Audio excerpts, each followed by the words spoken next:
Coming up on tonight's episode of Don't Panic, we've got a lot of tech news, unsurprisingly, and we're going to talk such things as Roku, Sling TV, Amazon's real physical buy button. We're going to talk about the Surface. We're going to talk about some great picks and some tech news, and we're going to talk about Dan being a celebrity. It's going to be a great show. Stick around because we're going to start Don't Panic right now. Right now. Right now. This is Don't Panic, episode number 89, recorded April 6th, 2015, on Roku's Voice, Sling Madness, and the real-life buy button. Hello, everybody, and welcome to this edition of Don't Panic, the technology podcast that Comcast is trying to run out of business. I'm Sean Jennings, and I am joined by the Big Apple and Beantown of technology, our own East Coasters. It is Good one. Colby Rabideau and Dan Miller. Sirs, how are we doing today? Pretty good. I'm the Big Apple, right? You are the Big Apple, the Windy City, the city by the bay, Boston. Is Boston also the Windy City? No, I don't think so. Okay. No. Although it is windy sometimes. I think that applies to every city. That's which kind of the city is the city by the bay? Because Boston is by a bay, I guess. Well, San Francisco's the... Isn't that San Francisco? I don't know. City by the bay. I'm going to have to Google that. Maybe I made it up. Because that sounds like a nickname for a real city. It is San Francisco. Oh, that makes sense. It is on a bay. I feel like it's a little presumptuous to call it the Bay. It's just a bay. And bay has so many meanings now that how would you even know what you're talking about? That's true. The city by Michael Bay? Oh, I love it. That's great. Well, gentlemen, we're back for another week of Don't Panic. I hope things are well with you. I will start off by welcoming all the viewers at home and abroad. Thank you for joining us. Our website, don'tpanic.io. There are all the links, including when we do this live Monday nights, 10 p.m. Eastern Standard Time. You can also get all past episodes, audio and video. You can get them there. And also all the social media links and where to subscribe. So don'tpanic.io is the one-stop shop. I want to hit 2 points today before we get to the news. The first being, Dan, you look like you want to say something. It's actually 10 p.m. Eastern Daylight Time right now. I'm just I thought going to we be were the out of pedantic daylight time. I No always way, mix them man. up. So it's EDT, not EST. Yeah. Yep. Ah, damn it! I always mix. Get your that time up. zone straight. It's so confusing. Oh my god. All right, anyways. Next week I'm going to be in Los Angeles and I have to support a conference in Hamburg, Germany. I don't know. I'm not going to be able to tell my time straight. You're going to be 9 hours off. It's going to be so confusing. No, I want to start tonight by talking about our own celebrity on the show. No, it's not me. We're talking about Dan Miller. Who, Dan, why don't you tell the folks at home why you were smack in the middle of your 15 minutes of fame? Right. So here at work at Etsy, the good old Etsy.com, we use Facebook's implementation of PHP. And we got to work with Facebook on making it better. And we got to work with Wikipedia on making it better because Wikipedia also uses Facebook's implementation of PHP. So it's been a lot of fun to work with all these different groups. It's about twice as fast. Means we need half as many computers, which is good for the environment. It's good for the bottom line. And there's a blog post. If you want to read way, way more, there's a blog post on codeascraft.com. First link right there. You can read all about it. How's that? That's wonderful. I think congratulations is in order. I think that's wonderful. Yeah, thanks. It was a lot of work, but it was also a lot of fun. Well, that's good. And getting some traction online, I saw. So yeah, people are excited about whatever the hell that is. News blags. The blags, they love it. Blagging. Well, congratulations. Excuse me. Now, the other thing, I've noticed in our last couple episodes, we've done a little more banter. Not about tech news, and I feel like it's fun and breaks up the show a little bit. Yeah. So I've got a banter item if you'd like to banter. Okay. Maybe it's not as fun if I point it out, but so next week we're not going to have a show because I'm going to be in Los Angeles. Yep. And while I'm out there, I'm planning on taking my first ever Uber car. And now to you guys, see, these guys live in a city, right? For them, not a big deal. No big whoop, right? You go around the corner and they're everywhere, right? Where I live, we like barely have cars, so never mind Uber. So this It's is still horse and exciting. buggy out in Western Mass, right? We haven't advanced to horses yet, Dan. We use our legs, our human legs, and Okay. drag The ourselves. Roman army marching down the, what do they call those things? The Roman highways, I Mountains, guess. Dan. Mountains. No. Didn't the Roman highways have a specific name? I don't know. They don't teach us Anyways. history here. Oh. Anyway, so I was going to ask you, as experienced ride-sharing riders, any tips or advice for me when getting an Uber car? Look, so when you get an Uber, like it'll show you like a picture of the person and what type of car they're in. It also shows you the license plate. So you should check the license plate before you get in the car, because people have done that before and gotten like assaulted. Don't get assaulted, Sean. Oh, so make sure it's a real license plate and don't get into the wrong Yeah. car. Okay, Safety tips. that's good advice. It also shows you the make and model, which I find easier. That's true. That is Helpful. pretty easy. Now, do you sit in the front of the car or the back of the car? Uber, you sit in the back. Lyft, you sit in the front. Oh, really? I wouldn't have known didn't. that. Yes. Me either. Lyft is the one where it's like the friendlier Uber. Like you sit in the front and you fist bump the Like people your when you get pals in. with your driver. Yeah. Well, which should I take? To be honest, I usually try Uber first, and then if it's like too busy or too expensive, I'll try Lyft as a second option. But that's just out of habit. Like I kind of started using Uber before Lyft was really a thing, or before Lyft was as big of a thing, and it's just my like habitual default. It's not. I don't think it's actually any better or worse. It might be though. Who knows? Good. If you're in Dublin, Halo is the ride international sharing version? app du jour, Ah. and you sit in the back. So But don't they have all the really small cars out there?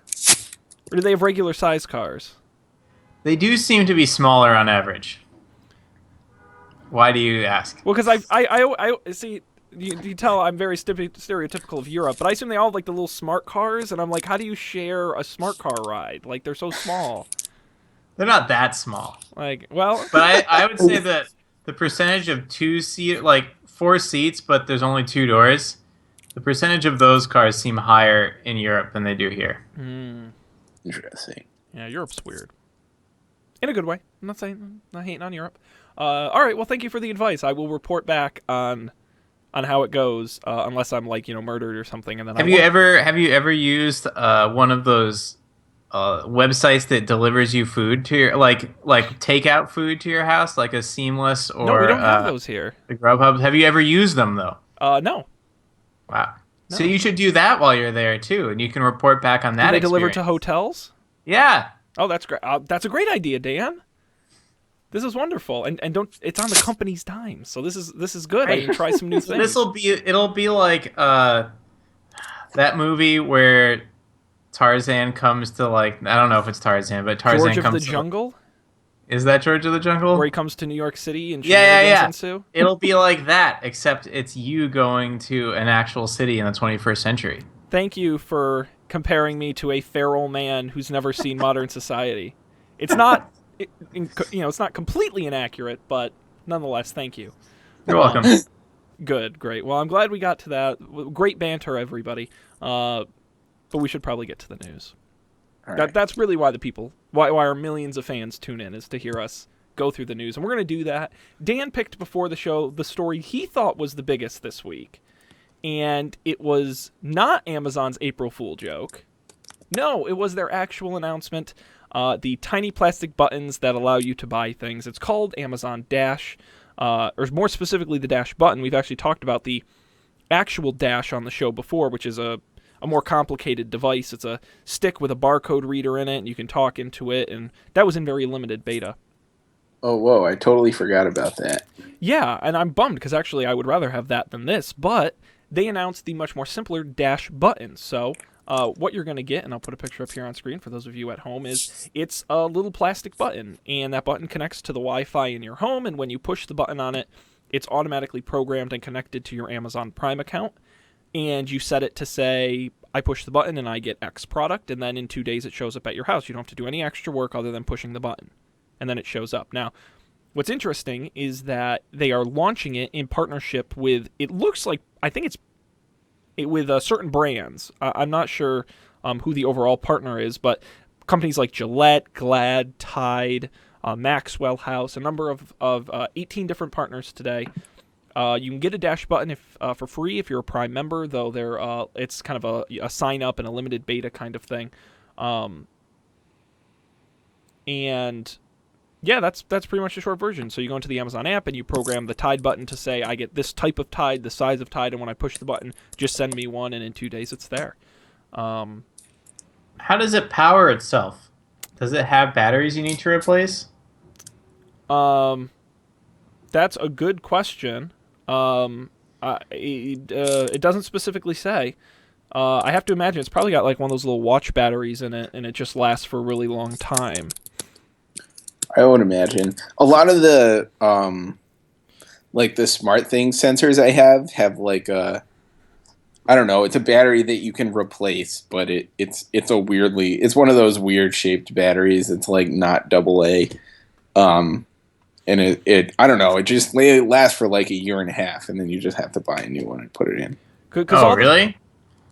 Yeah, it lasts for a really long time. Because all this has in it is a tiny. I don't. Hold on. I don't think a year and a half is a long time.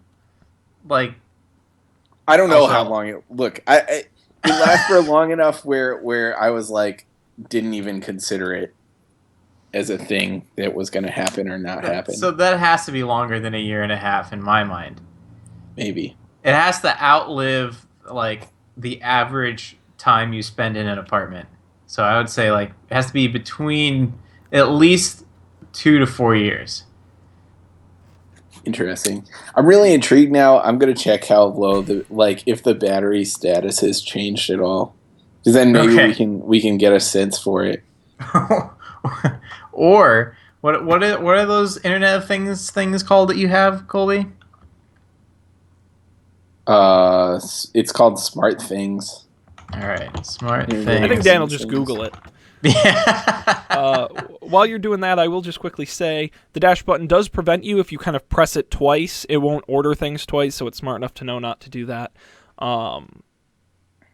And it is, as I said, in very limited release right now. The one other thing I will mention is Amazon also announced a program called Dash Replenishment Service, which means that companies can integrate Amazon into their products, and when the products know that they are out of product, they will automatically order more. So like if your coffee maker knows it's out of coffee, it will automatically order you more coffee. Speaking of the coffee maker, this is a little tangential, but Dan, did you see the picture of that coffee maker that's in the article? It looks so cool. No. It's like an automatic pour over maker. From Corky. According to smartthings.com, your batteries will last anywhere from 6 to 12 months, which is well below my I don't even consider this. Yeah, I hadn't considered that before I bought it. I will say, though, I just looked at one of the battery ones, and it's like it still says the battery is 100%, and it's been a couple months. So I don't know if it's going to be one of those things where it's like 100%, and then in a month it'll be like 20%, but I don't know. I'll report back in like 2 years. Hey, remember that one time we talked about the batteries? Well, have I got an update for you? Isn't there a website, Long Bets website or something? I'm sure there is. Yeah, sure. I'll set up a long bet for us, Colby. Okay. Thrilling. So, what do we? So what do we think of the Dash button, gentlemen? Is this something are you gonna stick these all around your house? I'm not particularly interested in this Dash button thing. I am, however, interested in things that order the more supplies for themselves. I think that's cool. I feel like printers have been doing that for a while. Like HP has printers that'll order ink when they're out. I think that's kind of neat.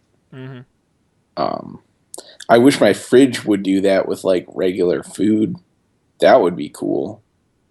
And also, if it could like bring the food up from the bottom from the door, that would be You especially just cool. want the drone to land it on right by Wait your a back second. You door. want the refrigerator to lift the food up from the bottom to like optimal shelf space? No, no, I want the fridge to go downstairs and get the food. And bring it up Like the I don't stairs. want to have to carry the food up the stairs.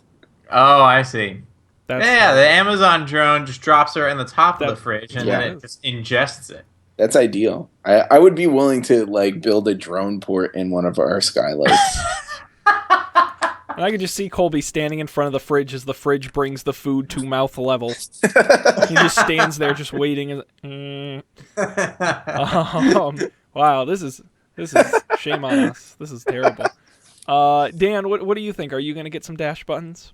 No, I don't ever buy anything anywhere near frequently enough to need this. And I've never used Amazon Subscribe. Like, I don't use that much stuff except food, but I don't want to buy the same food every week. So, yeah. Like, I don't. I feel like the only thing I use consistently enough to warrant having it on a schedule is like deodorant Mm-hmm. or maybe soap. Yeah, but how often do you buy deodorant? Not often. Right. So, I feel like the dash button is for the Costco family, the family of like 4 or 5 or 6 people who buy things in mass amounts of bulk on the regular. Then this is yeah. perfect because they are going to run out of things quickly and they're going to need them quickly. That's really the market. I don't know if like single to semi-single guys That's probably true. are a fair representation of that. I mean, that's probably it's also like people. It clearly aimed at people with a laundry room, which is not me. Like I can't stick a dash button on my washing machine because I don't have a washing machine. That's true. I would use it for coffee beans, actually. Because Yeah. coffee beans, I buy coffee beans once every couple weeks. That's That's true. about it, though. Yeah, I think that's the other problem too. Is right now it's limited to the brands that they partner with, so you can't just use it on anything, which is annoying because you have to be really, you have to get tied. Which some people that's fine, but that's a little more difficult. Well, that's probably how they convince these brands to build all this tooling to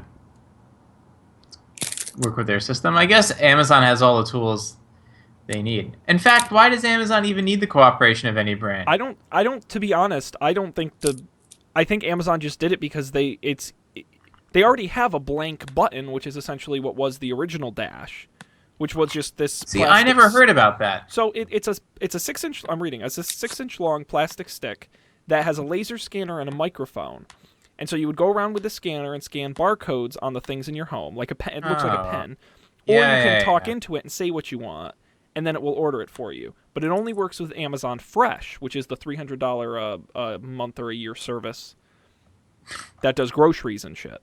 I hope it's $300 a year. It probably is. And the dash button works with just regular Prime. That's kind of the big difference. But you can't get a Prime Dash button that's blank. Right. It has to be, at least today, it has to be with a partner brand.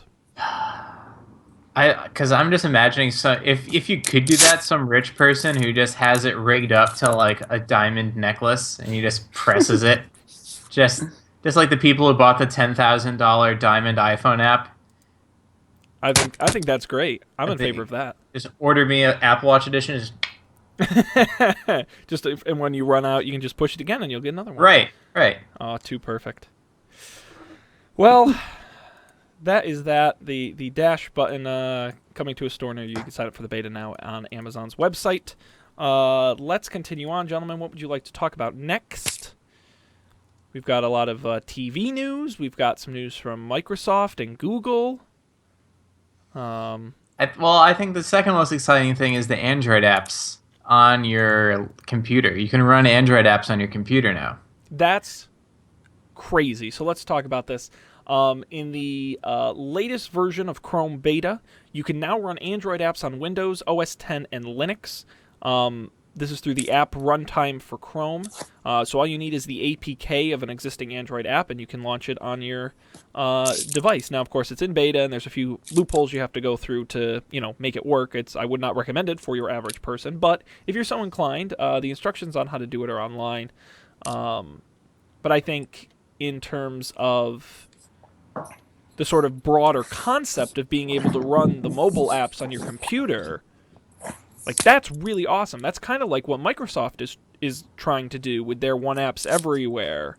It's a little different, but I kind of see it as similar, where you want to have developers build the app once and have it run in multiple places easily and have a consistent experience device to device.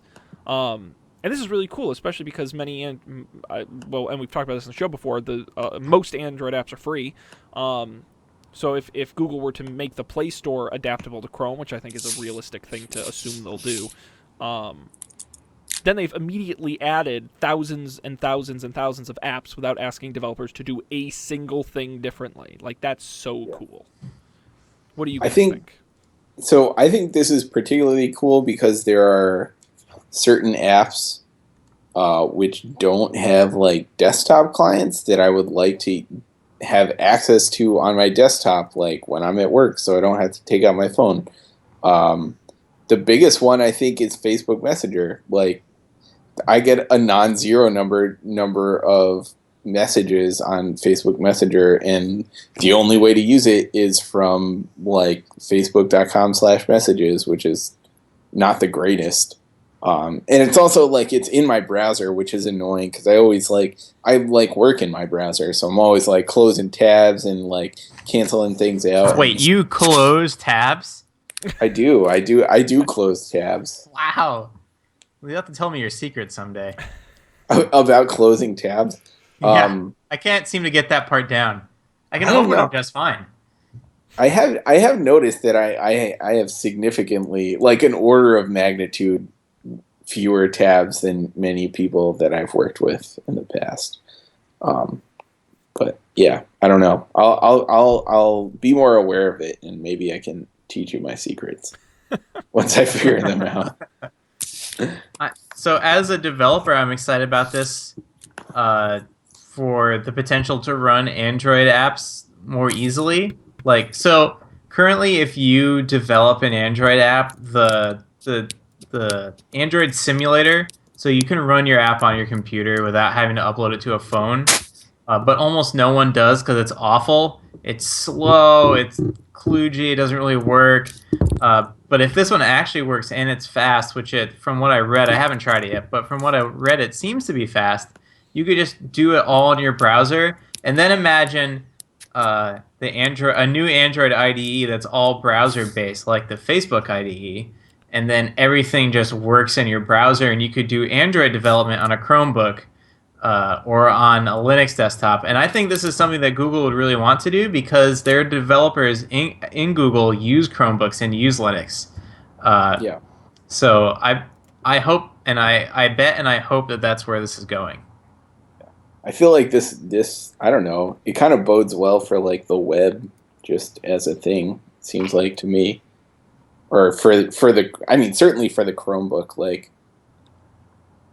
Yeah. I mean, it's not like this is implemented in JavaScript, right? Or is it? No, I don't think so. I don't know how this arc welder thing works. How does the arc welder work? Well, and I think while you're looking that up, I think from the consumer side, as I tend to look at, less the technical side, I think it's really great because what is one of the biggest downsides of Chrome OS? It can't run apps. Well, it can, but people say it can't run apps. Well, if Google can all of a sudden flip a switch and say it can now run thousands of Android apps, the ones you already know and love on your phones and tablets, like, that's a huge selling point for Chromebooks, I think, especially if they run as well as they do on the mobile devices. Right. That could be a huge get for them. Right. Yeah, and like I said, they're like a lot of mobile apps are like pretty feature complete, or I mean, in some cases they're more like more extensive than their desktop equivalents, like Instagram or something. People Like are I developing know, mobile first. yeah. So I mean, it's pretty cool. I'm trying to make this work right now. Oh, So, you're trying to use it right now? yeah, So I don't know how. So if I don't know how. Colby drops off the Skype call, we'll know why. Yeah. Huh. Well, that's Okay, so Wikipedia says Google App Runtime for Chrome, this Arc thing, is a compatibility layer and sandboxing technology for running Android applications from a web browser. It's the Google Native Client thing. That NACI. I've heard of all these things before. I don't know what they mean. So it's not a web technology. It's a Chrome specific thing. I see. So it's not like they re-implemented Android in JavaScript, which Right. would be nuts.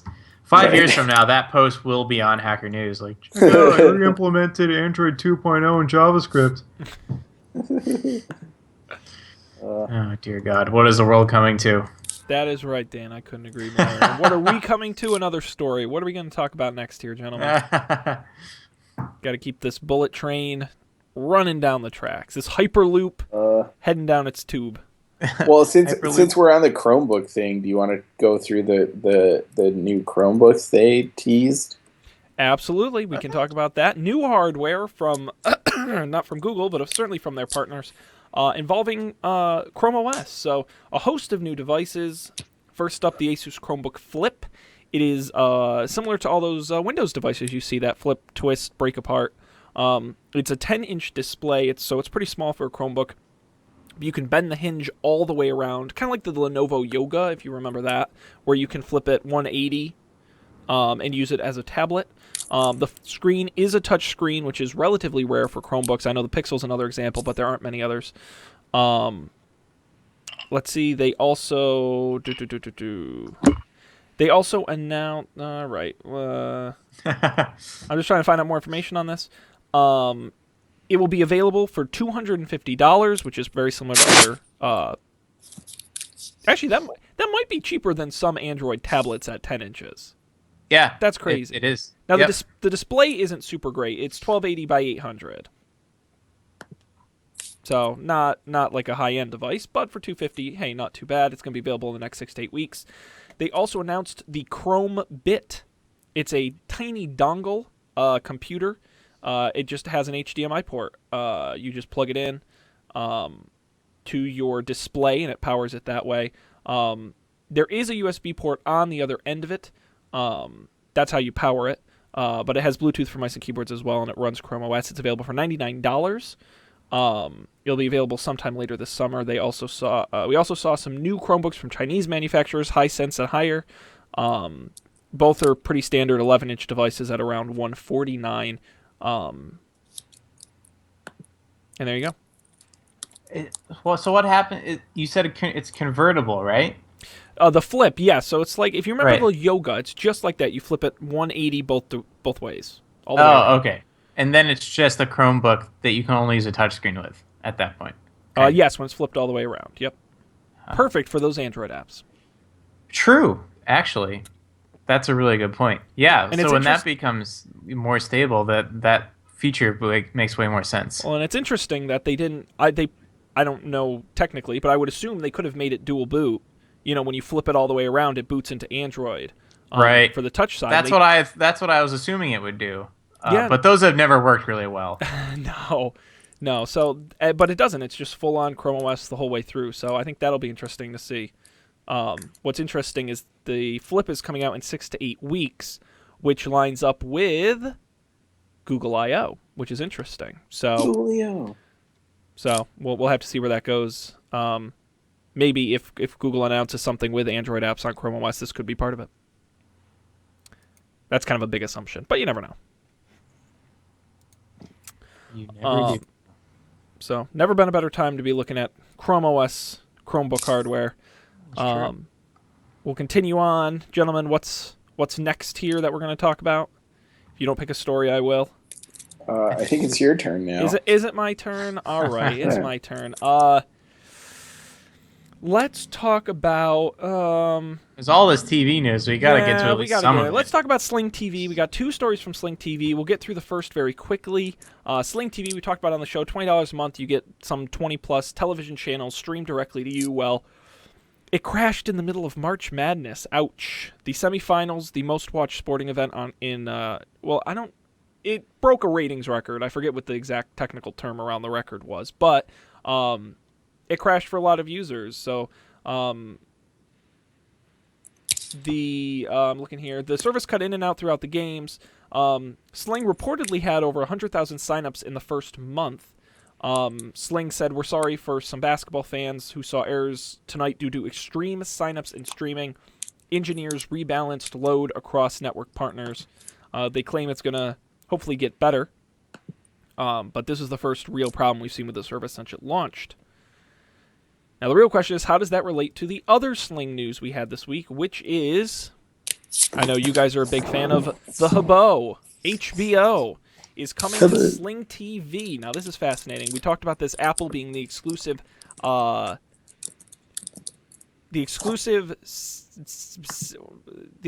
streaming device partner, and I think that's why HBO can do this. HBO is partnering with Sling TV to come as part of your Sling TV package. Now, this is really weird and specific, so I'll try to explain this as best I can. This is... I have to reread this, because it is very weird, the technical way they're doing this. Sling TV is going to offer HBO, the actual channel, for $15 a month. It is not offering HBO Now, which is the streaming service that Apple has an exclusive to. See the difference? Okay. Sling TV has the actual channel and HBO Go content, totally unrelated to HBO Now. But it is a way for cord cutters to get HBO because it does not require a cable or satellite subscription, only your subscription to Sling TV. Now, HBO is an additional $15 a month on top of the $20 you pay for Sling. They haven't said the specific date when it's available, though they did say they will do it before the Game of Thrones season premiere. Cool. Exciting. Yeah. So how much is Sling TV a month? I forget. It's $20 at the base package, and you can add a few more channels for a few more bucks. But Do you get HBO at the base package? it's $20, and then another HBO is $15 on top of that, Oh, which okay, is the same right, as right. HBO Now. Right, But right. you don't need an Apple TV. Right. But you have to pay True. the $20 to get Sling TV. And can Sling TV record the content? That's a really great question. You will have access to on-demand stuff, certainly. Yeah. Sling TV DVR. No, it does not have that. Yeah, so you'll have So that's the advantage of like PlayStation View would be the DVR. Yeah, now HBO, I'm pretty sure, right, HBO's pretty good about putting their stuff on demand with HBO Go and... Yeah. It's not instantaneous. And that's the impression I get with HBO Now. Mm-hmm. So with HBO Go, it's like, anywhere between 15 minutes and 45 minutes What? after it. Yeah. 15 minutes?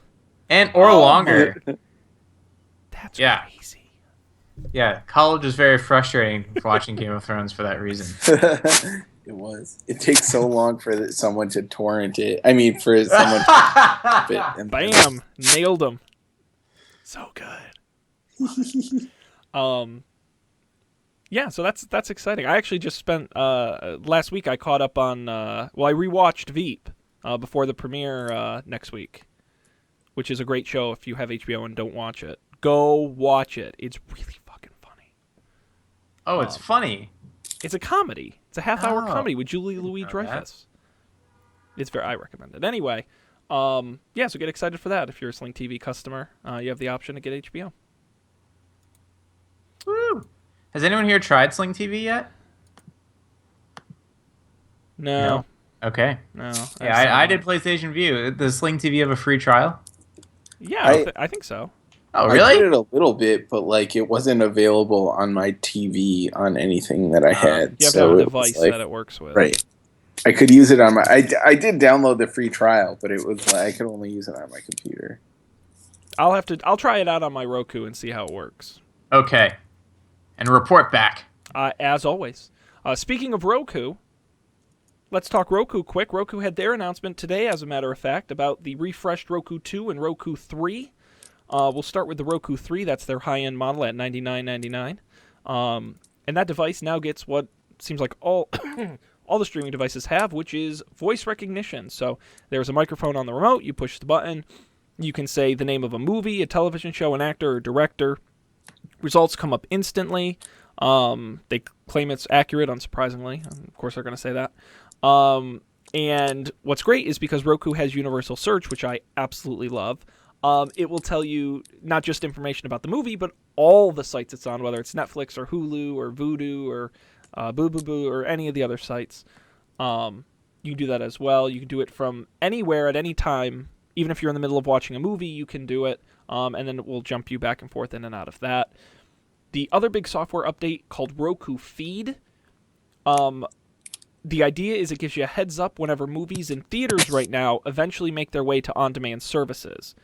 So you add a movie like Furious 7 to your Roku feed, and when it's available, it'll let you know. So, hey, it's now available for rent on Amazon Instant, or it's just been added to Netflix. What it will also do is it will also keep track of prices as well. So it will let you know if a price drops on a streaming movie, because when they first come out, they're usually more expensive, so it'll tell you when it drops. They say it's just the beginning of the Roku feed. They may be adding more features in the future, to be seen. Now, that was the Roku 3. Roku 2, $69. What they did was they upgraded all the hardware on the inside to match the Roku 3, so they're identical hardware-wise. The only difference is you don't get the voice-capable remote. Otherwise, they're the same. But at $69, that's a pretty great deal. So, there you go. You will be able to use the voice feature through their smartphone app. So, Yeah, that's awesome. there you go. I love my... Actually, I think I might upgrade my Roku because I've got a really old model. So, I may actually get the $69 one. Because I use it, I could all the time. All the time. It's great. Yep. Yeah, and the voice feature is one of the best features from the Fire TV. Like you tried that, and I hear that that's really good. It was when I tried it, it was really accurate. The question I had was I just don't search that much, to be honest. I'm more of like a discoverer kind of flip around and see what's there. I very rarely like type in a specific thing. So that wasn't for me. But if you do search a lot, the voice was really good. But for me, nobody does software as good as Roku does software. Wow. It's so fluid and so fast, and I'm really excited for the feed because all the time I'm like, oh, Birdman, I really want to see that, but like I'm not gonna go to the theater, and then you can add it, and I'm excited for that. So That does sound pretty neat. it's cool. Roku's what I usually, when people ask, that's usually what I recommend. Yeah. So that'll be good. All right. Let's see how we're doing on time. We've got time for more news. We can talk about... oh my goodness, we've gone through a good chunk of it. We can talk about Sony and On Live. We can talk about Comcast Fiber, Surface 3, Facebook Riff, any of that. I don't know about Comcast Fiber, though I really like your Facebook headline there. Oh, Facebook makes another app I'm confident no one will use. I mean, we can talk about it if you like. I did download and try it. It's called Facebook it's Riff. out already? It is out. You can go to iOS or Android and download it. Right, okay. Okay. I'm going to see if I can read So you did try it. So someone else described it. Yes, it was supremely lame. So the idea is to let people record up to 20 seconds of video and share it with their friends. Then your friends can tack videos onto that video to make a longer video. Stay with me here. And then it creates like a story that you and your friends all put together because you're adding videos on top of videos. All based around some theme you make up. That's the concept. Seems really elaborate. It's not the worst concept I've ever heard. No, I mean, it came out of Facebook's Creative Labs, which you may know as the group that came up with Paper, Rooms, Facebook groups, some of these other sort of standalone apps. Yeah, so there you go. 20-second time limit on those videos, but you can add up to, I think, 20 per riff. Did you post the video, Sean? No, I didn't. I looked at the public ones, but it was just Okay. I don't know. I just the problem I have with all of these sort of apps Facebook introduces, I look at them and I'm like, if a standalone startup put out this app, I'd be like, oh wow, cool, a startup app. This is really neat. But since Facebook put it out, I'm like, oh, lame. Facebook put this out? Like, maybe that's just me, but like, and maybe that's terribly unfair, but I just look at that and I'm like, oh boy, it's another slingshot. Oh boy, it's another rooms. Oh boy, maybe it's because I'm too involved in the tech stuff and I'm not an average person, That but could like, be. how would average people even hear about this? Like, there's no, how do people hear about apps? Yeah, I From mean, their friends. So like Right. Meerkat or any of that, when these apps, Vine, even when that came around, like how do people hear about this? It's just word of I mouth. People think like us use it and actually like it, and then right. our I friends think are it like, takes "Oh, a what's that thing?" while. Yeah. I Well, don't think these apps. I don't think most of them blow up overnight. I think they exist for a while, and then all of a sudden, overnight, they blow up. But they don't blow up like immediately upon launching. That's like very artificial. Well, have you guys used Yik Yak? Or have you heard of this?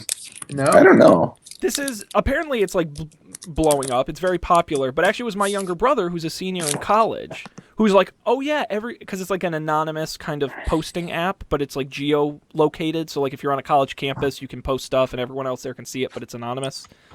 But apparently he's like, oh, it's huge. We all use Yik Yak. It's like the most popular thing. And I'm like, I follow this as a hobby and I've never heard of it.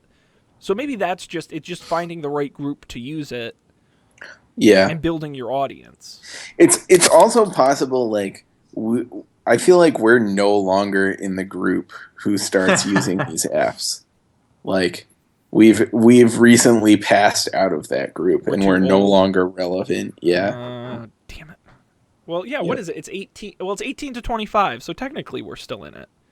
we're not. That's I'm your not still advertiser's in it. demo. Yeah, according to the marketing folks, we are. Yeah. Yeah.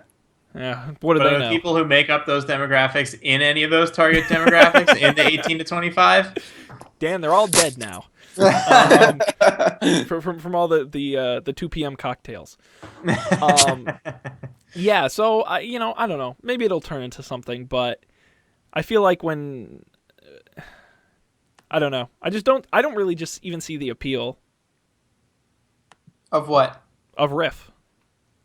Oh, yeah. Of doing these sort of sequential videos. I think the great thing about a lot of these services is they don't require other people, but it's great when other people interact. So you look at like a Snapchat or a Vine or a Meerkat. Not require other people. Because you can send it, and it's still fun. Like, I get Snapchats I don't respond to all the time, and it's still fun and interesting because I still see what my friends are doing.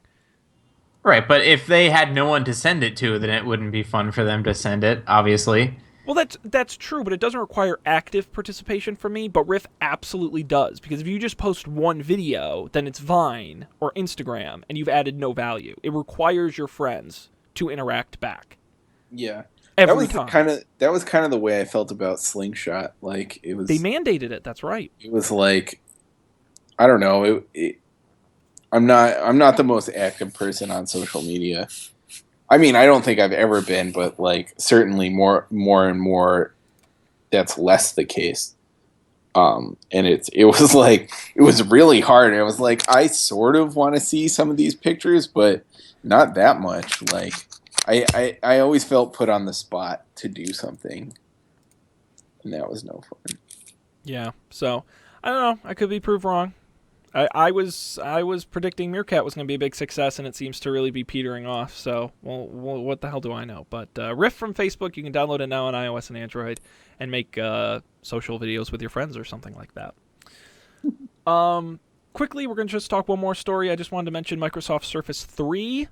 I'm trying to think of it. So cheap. And this time it's personal. It is the update to the Surface 2. Which is the update to the Surface. No more ARM, no more RT. This is full Intel, full Windows 8.1, no compromises, hypothetically. Powered by an Intel Atom chip. You can get it at $499, which is really the highlight.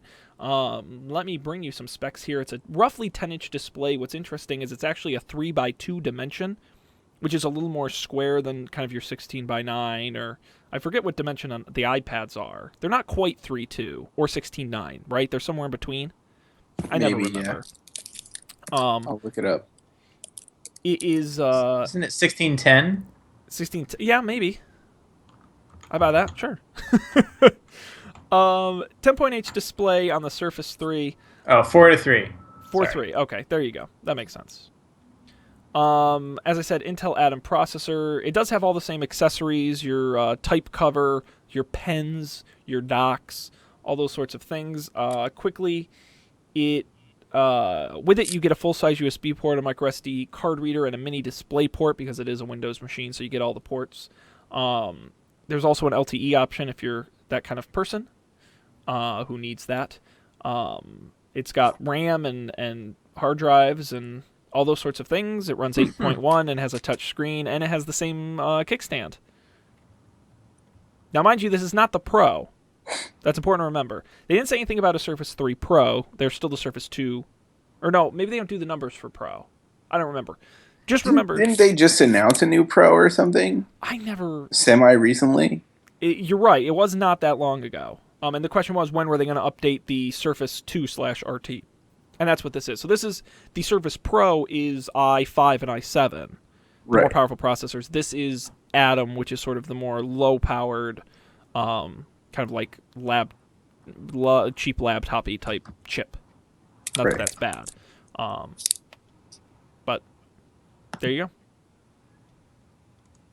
Cool. I'm excited. I actually think this is I'm one for consumer choice, and I think if you're in the $500 computer market, it's tough to get a Windows machine that's halfway decent. Yeah. It looks really cool. If you're a Windows user and you don't have $1,000 to spend, this looks like a really, really great device. I'm in general, I'm pretty intrigued by the Surface, but I mean, for all the, I'm taking for granted that they've improved some of the like woes they've had, but I think like Windows 8 has gotten less silly. I don't know. It's intriguing. The price seems pretty solid. Yeah, and I think with all the updates we're going to see in Windows 10, which is supposed to come out this summer, as we talked about last week or the week before, I think that's going to make Windows devices a lot more compelling. I think this is really a great sort of display prototype sort of highlight device for Microsoft to use when promoting Windows, because it's actually surprisingly cool for Microsoft. So I think it's great. Yeah. Okay, well, before we put Dan to sleep as we talk about Windows... Oh, sorry. I'm just kidding with you. We're going to move on to picks. It is that time, and I'm going to volunteer to go first this week with a pick you may not think is a tech pick, but I'm going to surprise you. And I'm going to talk about Coca-Cola Freestyle. Have you guys used the Coke Freestyle machines? What is that? Describe it to me. All right, Dan. Is it the weird computer screen ones? Yes. Yeah. Okay, and yes, they're not weird. They're amazing. So if you have not used Coke Freestyle, find one near you, because I think they're really cool. So what it is it's a Coke vending machine, but instead of having like the 5 flavors you tap your cup under, it's got a big touch screen, and you can get like, they claim over 100 different choices, but you get a whole bunch of combinations. You can get Coke and root beer and ginger ale and all these different, but then you can add flavors, so like orange and raspberry and strawberry and lemon and lime and all these. You can make a gazillion combinations. It's really, I think it's neat to try new flavors and mix new things, and you can do like vanilla root beer, which is really good. But what I discovered was I was at a Five Guys the other day, and they had the machine, and they had a thing on there. They said, download our app. And I'm like, why would I download the Coke Freestyle app? I could not think of a single good reason for that. But they gave me a good reason. So the app is really cool because in the app, and I'm going to put it up on the display for those of you watching the video version, using my pick from last week, Air Server. Let's do this here. So you sign into the app, and you have to create an account and all that, which is fine. But you create an app, and what you do is you can make drink mixes on the phone. So here, for example, I'll show you some of the mixes I've created. So here's, and I got these recommendations off the internet. I haven't tried many of them, but there's what they call Raspberilla, which is root beer and Fanta raspberry. Now, that sounds really interesting. I don't know if that's good, but I'm willing to try it. But the great thing you can do is you can choose the different flavors. You can even pick a specific percentage if you want 60-40, 70-30 of the different flavors. You can do 3, 4, 5 different flavors. But the app remembers your drink, and you can walk up to a Coke Freestyle machine, use the Coke Freestyle app, scan a QR code on that specific machine, and then it sends the drink you created on your phone to the machine automatically. So if you want to make some like crazy elaborate drink, you just scan the QR, and it works really fast and really well. I was impressed. It sends the drink, and then it's just one tap, and it just makes your drink for you. So if you have favorites you've saved or complicated ones you want to try, you can do all kinds of fun stuff with it, but it's all automatic with the QR code. So I was pretty impressed. It is the what they call the CC Freestyle app. It's available at least on iOS. I'm assuming Android as well. And you can look for a Coke Freestyle at a location near you. But if you're looking for just a fun way to try new sodas or I don't know, just goof around, check out Coke Freestyle. It was a cool kind of technology demo. I was impressed. Yeah, that's kind of cool. It'd be cooler if it was NFC or something, if you didn't have to QR code, but... Although, I will say, and I hate QR codes. I think they're so gimmicky. This one worked really, really well. Because it was from the time I waved the camera over it to the time my drink was ready to go was under like 15 seconds. It was pretty fast, so... That's good. I agree, but still fun. So, go get your flavored sugar water. Wonderful. All right, who wants to go next? I'll go next since I have a pick. Yeah. All right, let's go for that then. What do you got? I'm pretty dry. So I got a new board game recently. I had played this once on the iPad with Dan Miller, but I bought the actual board game, the real. You never played the actual board game with me? Nope. Wow. Nope. Yeah, but in any case, it's called Carcassonne, and I'm not sure how to describe it. It's like there are tiles, and you basically you take turns and you draw a tile, and the tiles all fit together. Like there are roads and cities, and you have to put the tiles together in a way that continues the illustration. And you basically you get points for completing features. So if you close the walls of a city, you get points for that city. But it's kind of fun. It's really, as far as nerdy board games go, it's pretty simple. There aren't a lot of rules. It's straightforward. There are a bunch of kind of expansions. So there are extra rules that you can play with, and different pieces that you can get that you can extend the game and make it more complicated. But I think it's really fun. It's 30 minutes or 45 minutes for a game. And it's pretty satisfying. It's low stress and relaxing. And it's kind of neat because the board turns out completely different every time. So because the pieces all fit together in an infinite, I don't know.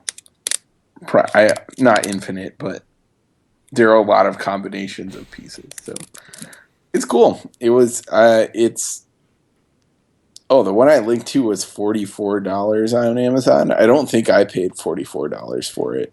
Yeah, there's a newer edition that's listed at $26.38.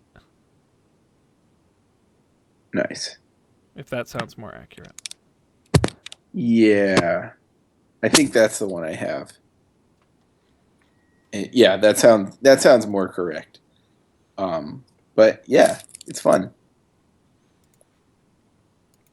Cool. And it's all right. I do have a pick, as it turns out. Oh, nice. I was really worried. You had me there. Yeah, great pick, Colby. Check it out on Amazon. We'll have the link to this and all our picks as usual on our website at don'tpanic.io. Cool. We always have some good game picks on the show, which is wonderful. All right, Dan, what is your pick? Okay, so yeah, you don't even know. I don't even know. Total shock to me. I'm excited. Yeah. So a while ago, I picked I think probably The Way of Kings is a book by Brandon Sanderson and its sequel, Words of Radiance. Hmm. Brandon Sanderson has written many books. He writes multiple books every year. So if you're Patrick Rothfuss fan or you're a George R. R. Martin fan, and you're used to getting one book every 7 to 15 years, throw all those expectations out the window.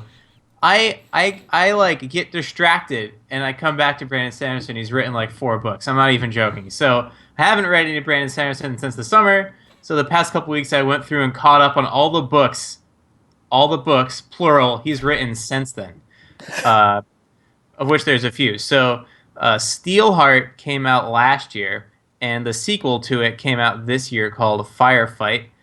Those are both really good. It's sort of like a take on superheroes, but the powers, the ways by which superheroes acquire their powers is sort of grounded in rules.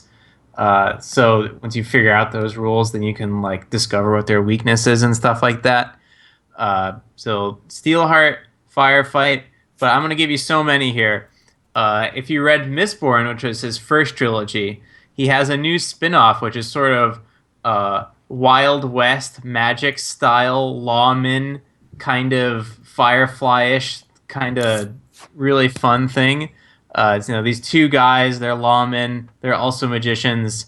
The Alloy of Law, also really great. And if you're looking for something smaller, he's written a couple short stories in last year as well. Sixth of the Dusk is one of those, as is Perfect State, which was just released a couple days ago. So Brandon Sanderson, just Google him on Amazon. Just buy all of them, and you'll be fine. Ooh. Cool. All right. Well, yeah. Your pick this week and author, the whole author. Wonderful. The real pick is Steelheart because Firefight because that's the longest one of all the ones I've read. So I'll put that in the show notes, Sean. Don't worry. Thank you, Dan. I'll leave that to you. Very good. All right. Wow, this was a damn fine episode. Damn fine episode. It's exciting. Well, thanks to all of you out there for joining us. I hope you had as much fun as we did. I'll quickly just mention a couple of announcements. First of all, as I said before, there is no show next week, so you get a week off. These guys get a week off. I know Dan is probably excited to have a week off,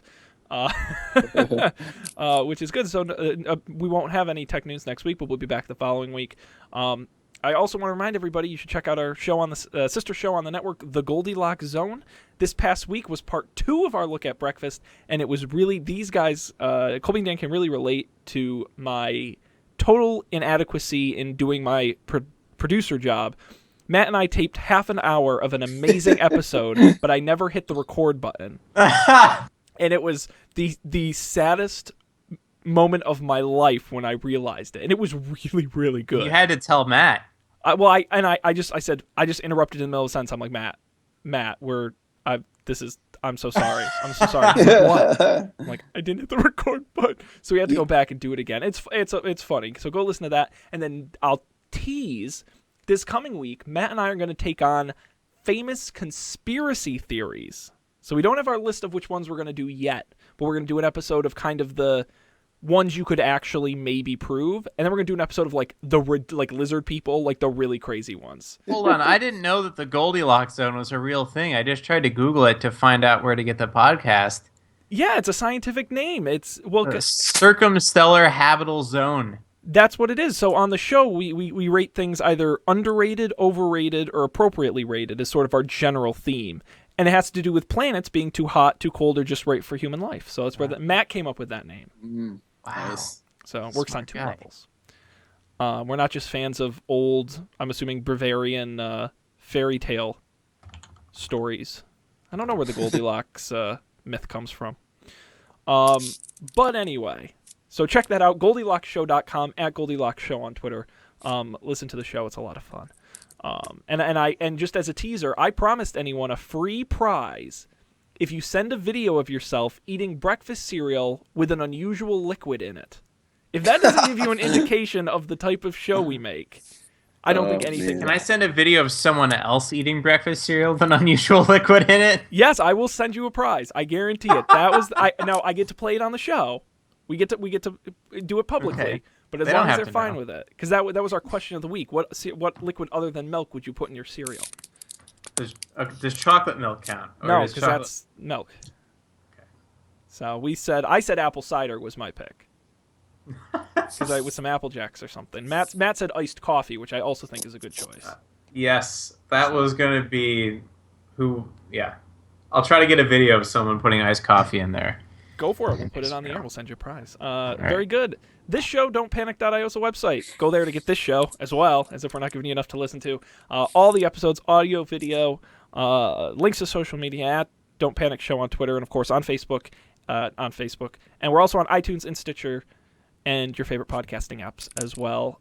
Thanks to both of you gentlemen for another wonderful show. We will not be back next week, but we'll be back the following week with more tech news. But until then, on behalf of Colby and Dan, I'll wish you all a fair good night. We will see you then. Thanks for watching.